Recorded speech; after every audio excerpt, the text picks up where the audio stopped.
guess it's good afternoon technically, but we're right in the middle, so I'll split the difference. So happy to see you here today for the program, which Liz will tell you a little bit about in a minute. I am going to, first of all, look for a volunteer to lead us in the pledge. Where's the flag? Oh. Okay, it's usually in that corner over there. So if I could have a volunteer. All right, I'm trying to make a lifelong friend of Clyde Covington, who always has to do this, so somebody needs to volunteer. Mitzi. Allegiance to the flag of the United States of America and to the republic for which it stands, one nation, under God, indivisible, with liberty and justice for all. Thank you. Clyde, that's 2 in a row. As you walked in the door today, you were given a copy of the minutes of our last meeting. I hope you had a chance to look those over. If you have, and there are no additions or corrections, I will entertain a motion to approve them. All right, we have a move and a second. And I'm sure Elaine will appreciate you letting her know who did that. And with that, I'm going to turn it over to Liz. Thank you.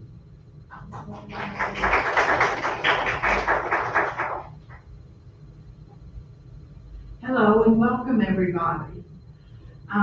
One announcement is that this Sunday, our wonderful Vice President, Biddy Martin, is having a book signing for her new book, Snake Eyes, Murder in a Southern Town.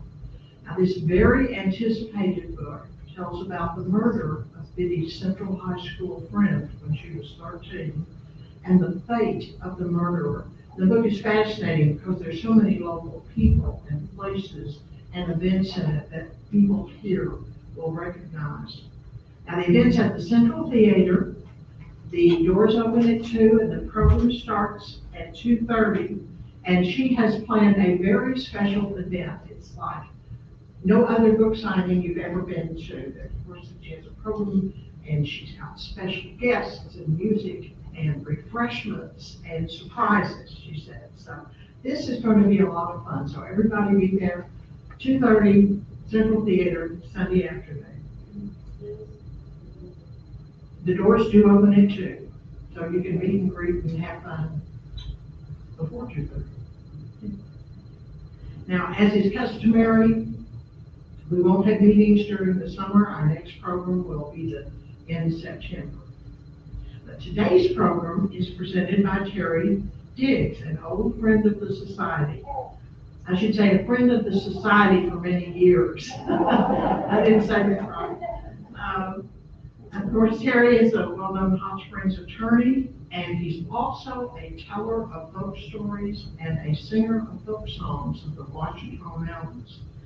He is a 6th-generation resident of this area. How many other people out there can go back 6 generations?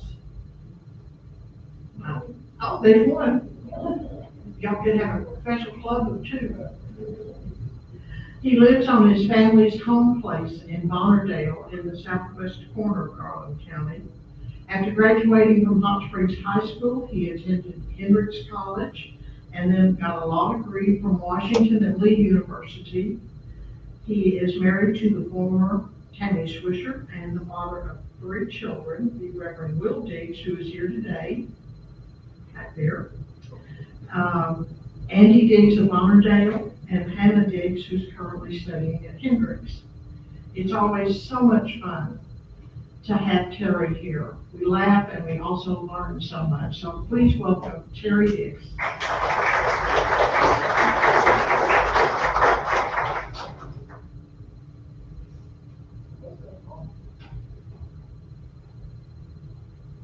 Always a pleasure to be here. I think I joined the Historical Society the first time 40 years ago. And I have had a few years that I was out at college and stuff, but most of 40 years. Can y'all hear me okay? My son Will, who's there on the back row, he told me one time, he said, "I'm not superstitious, but I had maybe a little stitches. Like most of us are that way. Did any of you observe any superstitions? Any of you not want to step on a crack or, see a black cat, you kind of run away? I think most people, even without thinking about it, kind of observe some superstitions. But one of my favorite ones, if I find the right button here. One of my favorite, this is my dog Ruby, by the way. One of my favorite ones is how to have the same dream the dog did. And I put this in the info we put out, but it's real simple. Just get your little ship of willow wood and put it under the dog's head when the dog is asleep and having a dream. And then the next night, put that slip of willow wood under your pillow, and you'll have the same dream the dog did. You try it. I think you'll be impressed. I love sassafras. I love the look of it and everything, and it's kind of to introduce the fact that herbs and plants are very important in the folk life of this area. My grandmother always, she was kind of an herb doctor, and she would dig sassafras roots to make the medicine, the herbal medicine she made, taste a little better. And so sassafras was one of the big herbs that we had. And also supposed to, when you drink sassafras tea in the spring, it's supposed to thin your blood and make you better able to stand the summer's heat. I'm not sure about that. This is poke salad, and we've had a big crop of poke salad this year. Right now it's a little too big. It's kind of a lot of that poison in it right now. Poke salad also, you're supposed to have 3 messes of poke salad in the spring, and of course it kind of cleans your system out. If you ever had poke salad. I love the taste of it. I used to say, why don't we freeze some and have later? My mother would always say, no, poke salad you eat in the spring. You eat it all year.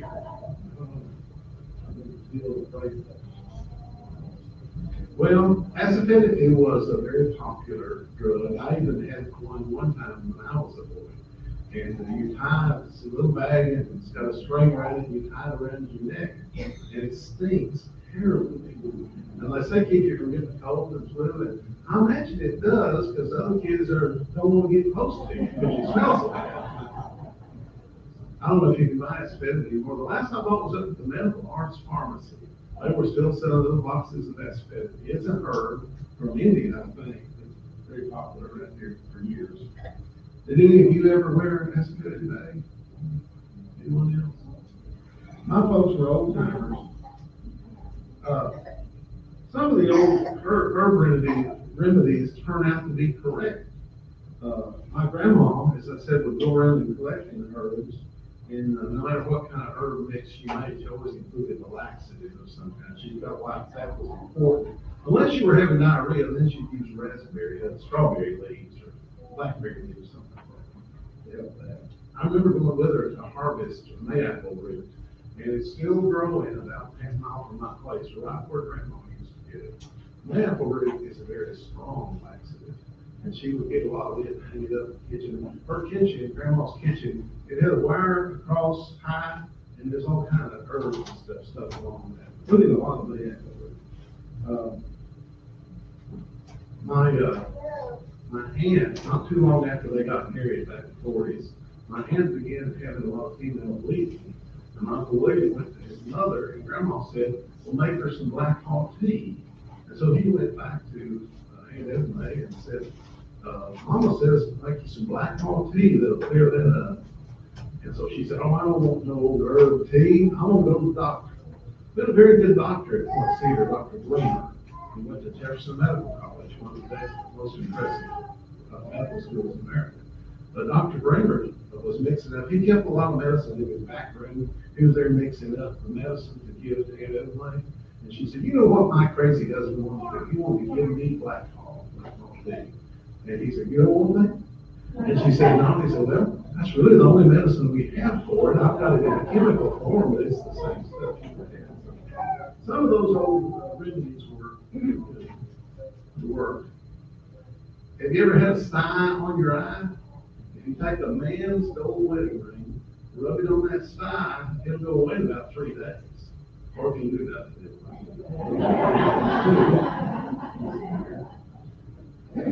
One of the things they were worried about in those days was women having pains in childbirth. I am told, although I've not experienced personally, that childbirth can be very painful. And to cut that pain, you can take an axe and put it under the bed where the lady is lying down that's going to have the baby, and it'll cut that pain. So that might be something that would be useful. I don't know if it would work right for a toothache. Certain trees were considered special or holy, and it was bad luck to cut them. My elderly cousin Jim, who died a couple of months ago, I had Jim, he was a master woodsman, and I had him clear the trail that goes out to my cabin in the woods. And I noticed he cut the trees back really well, except for two. He left the dogwood hanging over the trail, and he left a holly that was blocking the trail. Because you're not supposed to cut dogwoods or hollies. It's bad luck to do that. Certain trees had certain prohibitions. In Ohio, in the northern states, the buckeye is a tree. Here in Arkansas, it's just a bush. We have a bush. Am I doing right?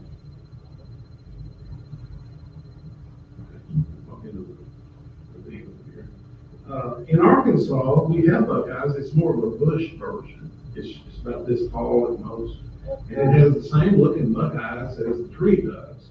And it's very important to find buckeye trees. They're not terribly common, but it's important to find them because it's very lucky to carry a buckeye in your pocket. They say they've never found a dead man with a buckeye in his pocket. You know, times were hard in the old days, and a new dress was quite a luxury. And so I have a recipe. If any of y'all need a new dress, here's what you do. You catch you a butterfly, the same color as the new dress you want, and then bite down into the goodie part, the meaty part there in the middle. You'll get a dress that same pattern and color. You can also, if you have a inchworm that crawls on you, you know, it's best you need for a new shirt or a new breeches, whatever it's called. So don't kill those inchworms or throw them away, because that helps you to get new clothes. Well, let's talk about a few things that are unlucky. We all know a black cat is supposed to be unlucky. But I can tell you what to do if you have to run too close to a black cat to do away with that bad luck. Just take your shoe and spit on the bottom of your shoe and make an X in it, and that totally counteracts the bad luck that the black cat has.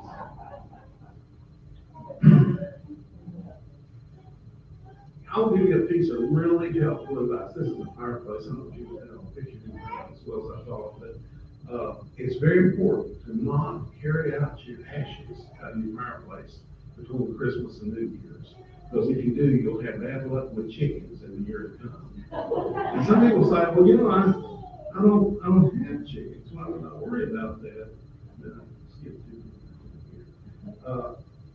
I don't know why I would worry about that.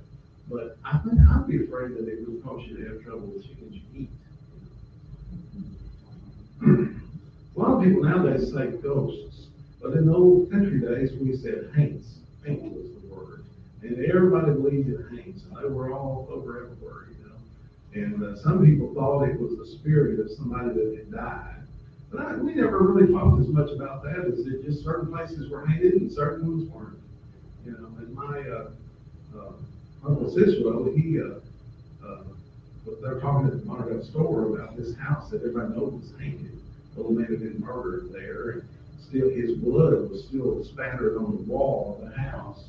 And the day he died every year, supposedly that blood would turn bright red. And so Uncle Cicero said, well, I ain't scared of no haints. And the other guy said, well, we'll come up with a collection. We'll pay you $5 solid if you'll spend the night with that haunted house. And Uncle Cicero said, well, I sure do.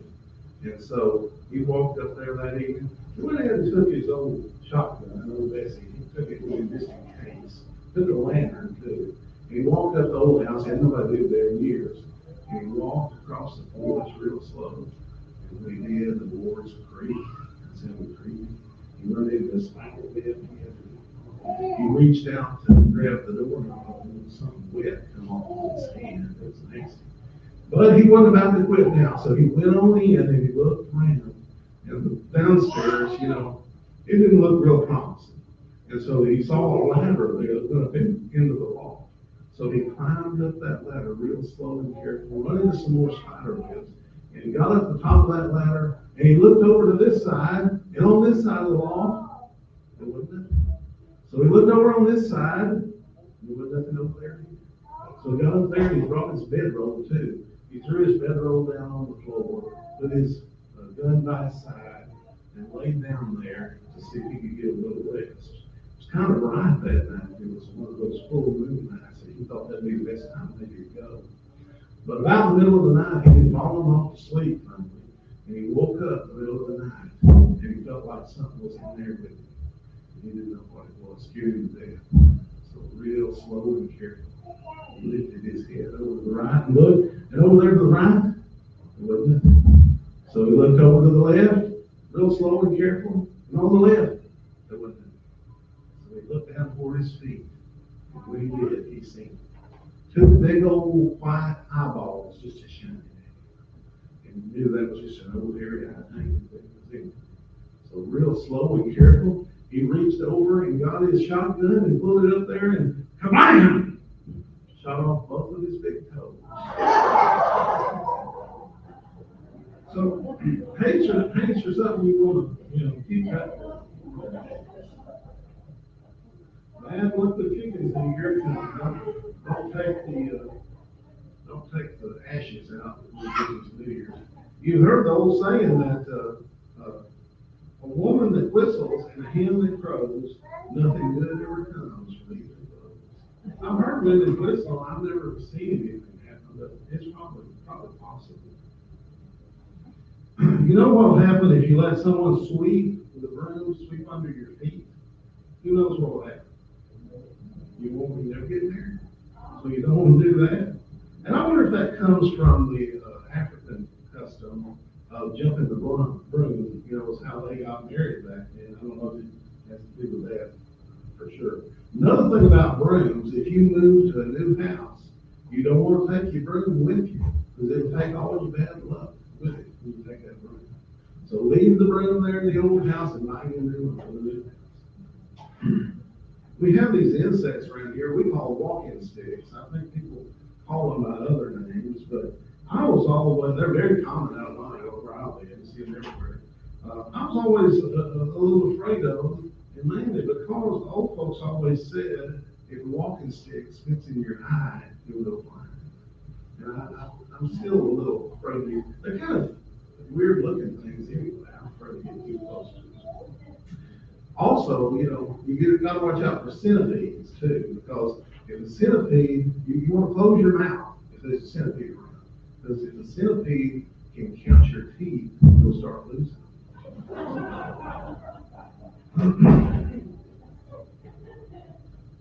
The old timers didn't hardly want a cedar tree around the house, because if a cedar tree grows tall enough to shade your grave, you'll die. And so everybody get up and cut those cedar trees as much as before they got too big. My great-grandfather, Sam Johnson, he was a religious man, this Methodist preacher, but he didn't want to be buried in Aldridge Cemetery out in 70 West because it was close to where they lived. He didn't want to be buried there because there were so many cedar trees growing in that cemetery. And he was afraid that would bring bad luck. He went to Pleasant Hill instead, and at that time, there wasn't any cedar trees there, but now it's full of them. Well, in case you do let that cedar tree grow too big, there's some things you got to do when you die. And one of them is you got to cover up all the mirrors. My great aunt came to our house when my mother died and covered up the big mirror we had over the fireplace. We got to cover up the mirrors. Bunch of things you have to do. Usually you do it black crepe or black paper. I couldn't find a picture using black, but I didn't know this was black. But the important thing is to cover it up so people won't look at themselves, I guess, in the mirror. Also, you can put black crepe on the doorknob. You can tie a strip of it around the doorknob. There's an old gospel song we sing in church called The Pearly White City, and it has a line in it that says, in heaven, no crepe on the doorknob is seen. You'll be dead up there. Of course, it's also traditional to wear black after someone dies. If you use black, you would send, if someone in the family died, There's what he phones back then, but you would send them a letter and you would leave that letter edged in black. Most stores would sell paper that had a black edge around it, or you could make your own, take something black and around the edge, the letter edge in black. That's another old folk song, the letter edge in black. When someone dies also, if you keep these, you've got to go tell the bees. If you don't tell the bees that someone has died, the bees will start dying out. It's a bad thing. You have to tell the bees. Some people, I never experienced this in my family, but some people will stop the clock. If someone died, stop the clock. A lot of death customs. I know if you look at pictures of Franklin D. Roosevelt the last year or so, he's wearing a black, what do you call it, armband, I guess. And that was another custom. And after his mother died, he wore a black armband for a certain period of time. And of course, wearing black clothes. We still wear a lot of black clothes when we're going to funerals or something like that. So black is connected with that. Another thing that's bad luck is to lay your head on the dead. I never learned exactly what it would cause, but it was bad luck to put a head on the bed. I know Grandma would always take this. Somebody left their head on the bed, she'd take it and put it on the bedstead. That was okay. Never would leave a hand on the bed. Something bad would happen. But I think someone would die. Put a hand. And when a person does die, you want to search their pillow. I don't know if you can tell what this is. There's two rings of feathers, which you always call a heavenly crown. When my grandma died, supposedly they found 3 heavenly crowns in her feather pillow. And that's the sign the person is going to heaven. And I don't know what having 3 of them means more than having 1. I don't know. Going straight to heaven, or further up in it, or what. But anyway, heavenly crowns. You know, if you, I don't know how to put this in here, but if you have a dream at night, and you tell that dream before breakfast, you know what happens? It'll come true. So be careful about that. Just eat you a little something before you tell your dream. You know, the weather was of great importance in the days when we were more of an agricultural country. And one time in the summer in the 30s, it had gone weeks without rain. And so my grandfather came out scouting around and came back in and told Grandma, he said, "Zuby, I killed a snake and I turned it upside down." And she said, "Oh, good." And within 30 minutes, it started just pouring down rain. And it rained all afternoon, rained all evening, rained into the next morning. And Grandma said, "Andrew, I believe you better go tend to that snake, because the water's in the fields and the water's up over the bridge and everything." So Grandpa went back down there and he turned that snake back over right side up and quit raining just in about 30 minutes. So if you want it to rain, just kill the snake, turn it up on the side up. Don't do it every time. Most people believe in witches, and there probably were some real witches. I really don't know, but I've known some I suspected. But usually old and unattractive women is what you suspect witches. I know that doesn't fit any of y'all, so you don't have to worry. A lot of men thought maybe their mother-in-law was a witch. But fortunately, there's a surefire way to tell if someone's a witch. You just go while they're not there and sprinkle salt in their chair. When they sit down in that chair, they'll stick tight to it so that they're a witch. There are times that supposed witches did cause bad things to happen to people. I never heard of a witch causing good things to happen to people, but they could be the source of bad things, or so people thought back then. I don't think the cult of witchcraft was as strong here as it was in some parts of the country. Let's see. New Year's Day, you're supposed to start your year with certain food. You got to have lifetime peas. Now, a lot of people don't know this anymore, but you're supposed to, when you finish, you're supposed to leave 3 peas on your plate. And I don't know what will happen if you don't, but I don't believe it. So leave 3 peas on your plate. The peas are supposed to bring you coins, money, that time. And then have some kind of greens. We always did collard greens, which I think is what's in this picture. But you could use turnip greens or even cabbage. My wife likes to make coleslaw. That's our green. And then you're supposed to have hog joe.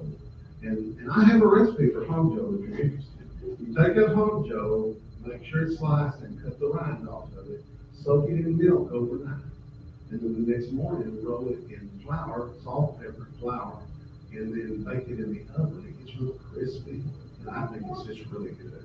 So you gotta have black-eyed peas, greens, and hog joe to have good luck in your account. The greens give you folding money, and the hog joe is supposed to make your speech good, make you be a good speaker.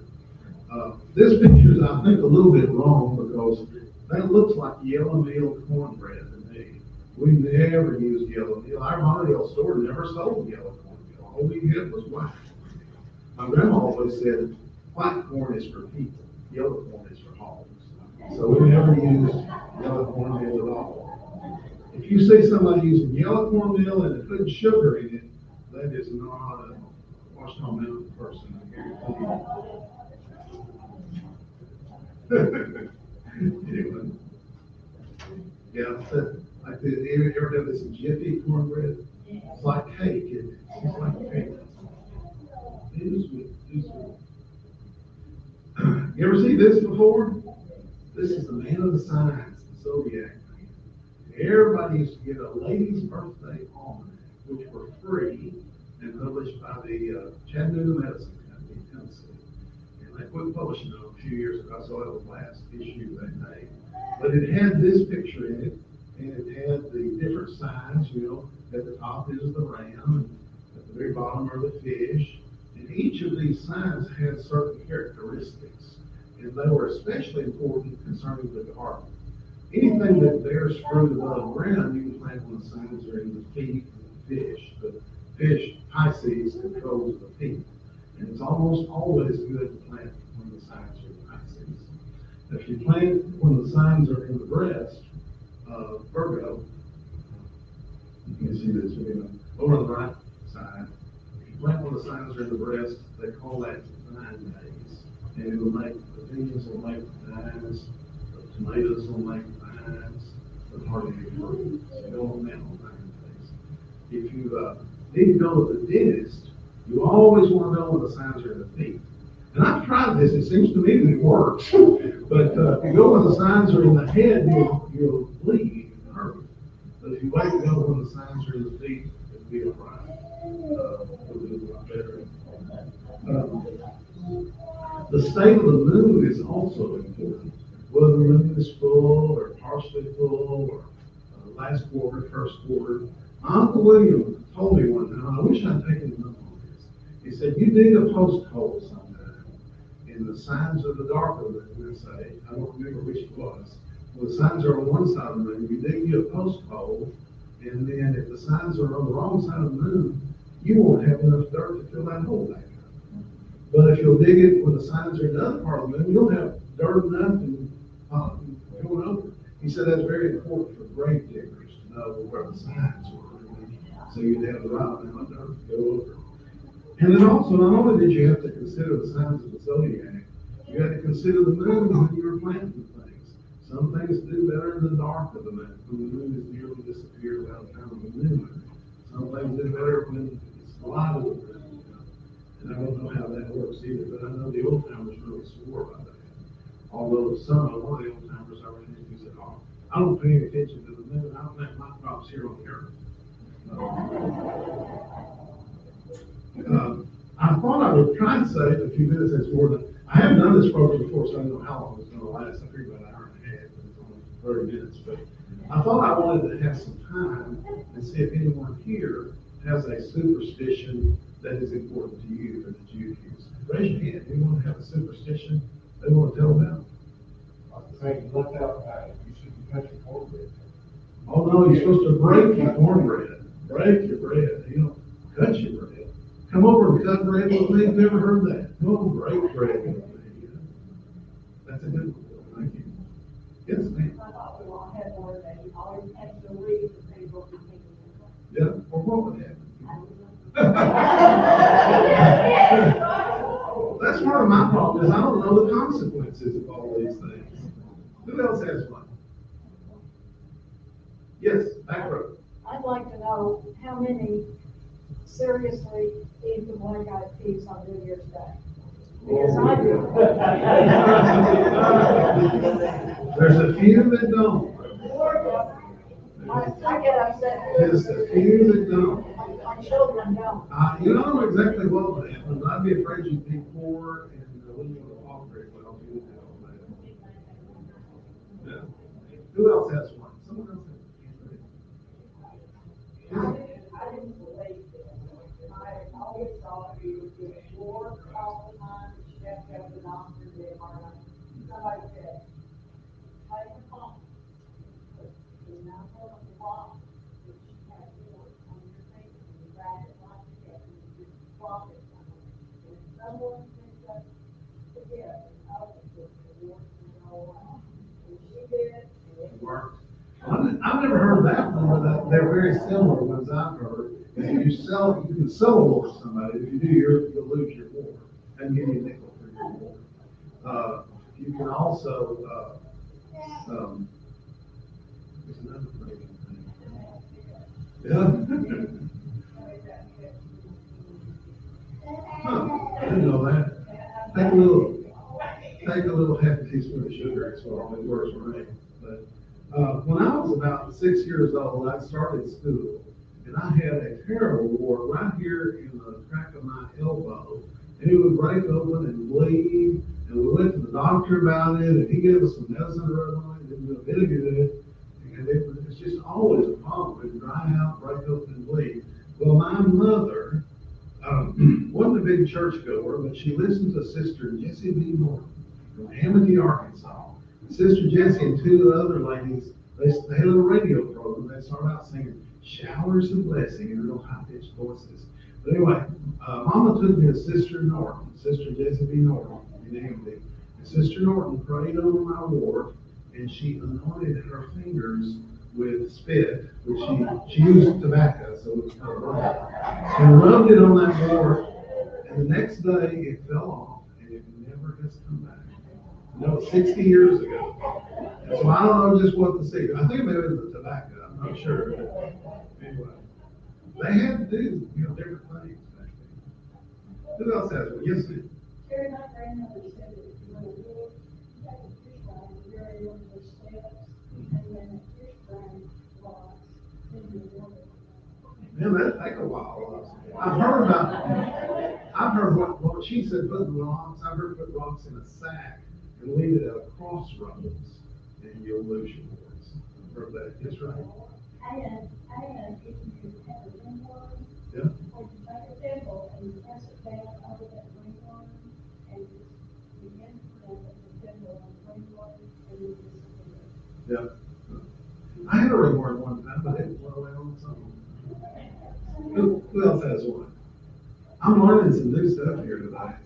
Anyone else? Yes, ma'am.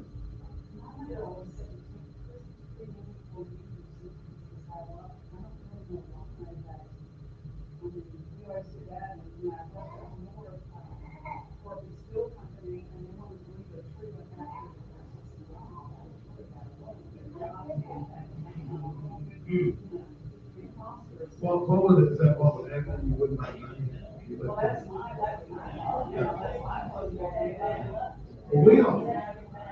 We always put our Christmas tree up about the 23rd, decorated it on the 24th, and then kept it up on January 6th, which is Old Christmas.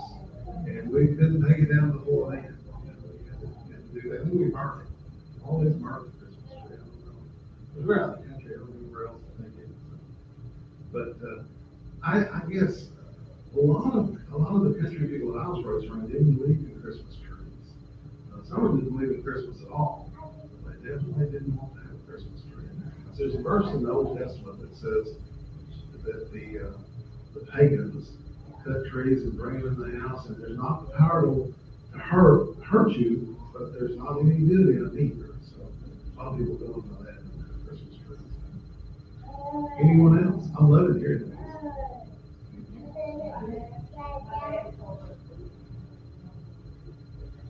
I was on that rule too. You can't drink milk while you're eating fish. I was told it would make you sick at your stomach. I thought that was science. I didn't think that was a superstition. Yeah, there were a lot of rules around the eating, you know, and the children have to eat last. That's the main one I remember from childhood. Everybody's, well, the women that made the food, they ate last, very last. But the men got to eat, and the women that weren't cooking, they got to eat. And then the children got to eat, because there wasn't enough tables for everybody to sit down at once. And then the very last class, the cooks got to eat. Did y'all ever have, we always, when you finished the meal, you put the dishes with the potatoes and everything, put them in the middle of the table, and then covered it up with the tablecloth. Did y'all do it that way? Because we didn't have a refrigerator when I was little. Anybody else do that? We didn't have electricity when I was little. By the way, in case it's storming out there when you leave, let me tell you what you do to protect yourself. You take the gallus of your suspenders. I don't know if this is working on the ladies wrong or what, but anyway, take the gallus and twist it, and it'll protect you from lightning strikes.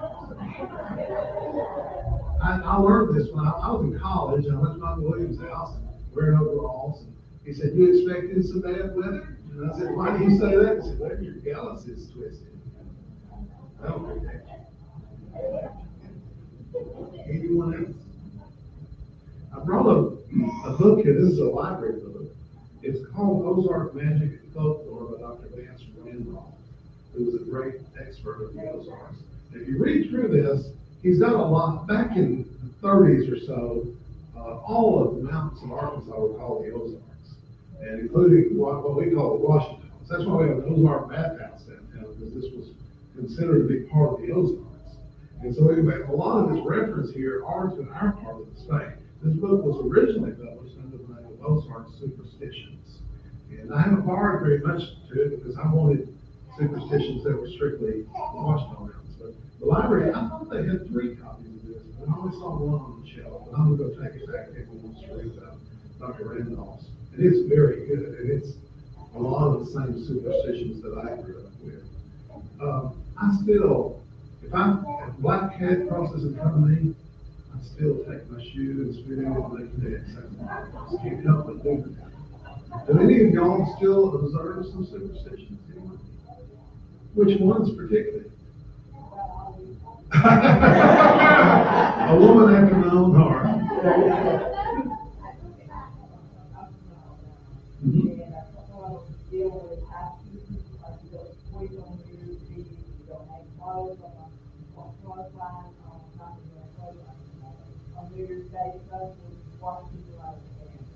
I've heard you don't do laundry on New Year's Day because somebody in the family will die. I've heard that one.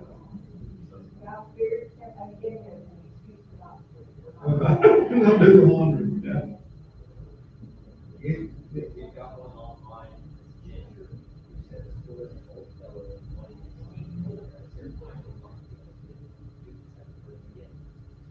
Well, I hadn't heard that, but I always heard that if you go to the dentist and have them mess around with your teeth in the when the signs are like in the head, you're going to bleed a lot. That's what I always heard. More pain.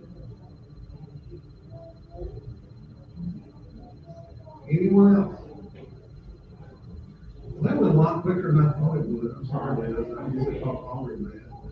I have a saying that I can talk for 30 minutes on any subject, longer if I know something about it. Y'all been a great audience. Thanks for having me.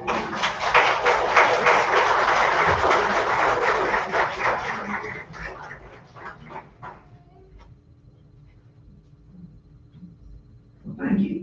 Excuse me. Thank you so much, Terry, audience here and audience at home. And as Liz said, we'll look forward to seeing you in the fall.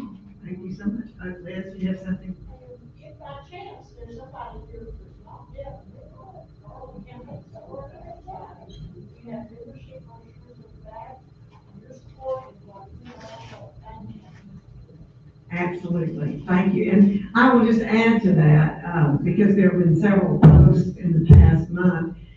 people who have run across things as they're cleaning out and have brought just some precious photographs to us. As we say, if you do not want to donate the photograph, we can scan it and put it in our system and return the photograph to you.